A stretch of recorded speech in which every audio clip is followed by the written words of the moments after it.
بسم اللہ الرحمن الرحیم۔ انسان سوچتا وہی ہے جو پانا چاہتا ہے، مگر ہوتا وہی ہے جو اس کی تقدیر میں لکھا ہوتا ہے۔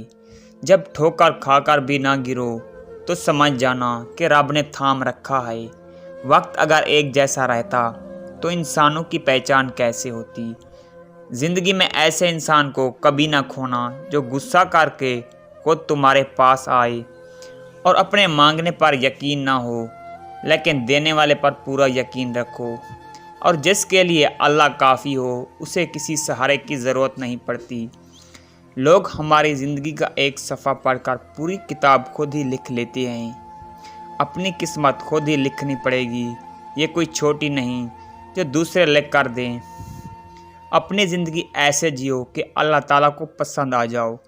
دنیا والوں کی سوچ تو روز بدلتی ہے، کسی سے جلو گے تو کچھ نہیں پاؤ گے، جو ملا ہے اس پر شکر کرو گے تو گن نہ پاؤ گے۔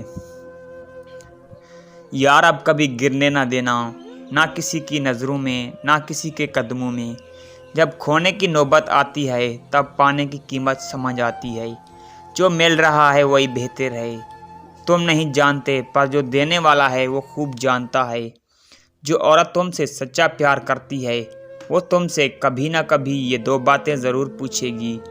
پہلی بات یہ ہے کہ میں تمہاری زندگی میں کتنی اہمیت رکھتی ہوں۔ دوسری بات یہ ہے کہ وہ مجھ سے پہلے تمہاری زندگی میں کوئی تھا یا نہیں۔ اگر دوسروں کو دکھ دے کر آپ کو خوشی ملتی ہے تو اپنے ضمیر کا جنازہ پڑھ لیں، کیونکہ وہ مر چکا ہے۔ حضرت ابو ہریرہ رضی اللہ عنہ سے روایت ہے کہ حضور نبی اکرم صلی اللہ علیہ وسلم نے فرمایا، جب اللہ تعالیٰ نے مخلوق کو پیدا کیا تو اس نے اپنی کتاب میں لکھا، اور وہ اپنی ذات کے متعلق لکھتا ہے جو اس کے پاس عرش پر رکھی ہوئی ہے کہ میرے غضب پر میری رحمت غالب ہے۔ حضرت ابو ہریرہ سے روایت ہے کہ حضور نبی اکرم صلی اللہ علیہ وسلم نے فرمایا، جب اللہ تعالیٰ نے مخلوق کو پیدا فرمایا تو عرش کے اوپر اپنے پاس لکھ کر رکھ لیا، بے شک میری رحمت میرے غضب سے بڑھ گئی ہے۔ حضرت ابو ہریرہ سے روایت ہے کہ حضور نبی اکرم صلی اللہ علیہ وسلم نے فرمایا، اللہ تعالیٰ نے جب مخلوق کو پیدا فرمایا تو اپنے دست قدرت سے اپنی ذات کے لیے لکھ دیا کہ میری رحمت میرے غضب پر غالب ہے۔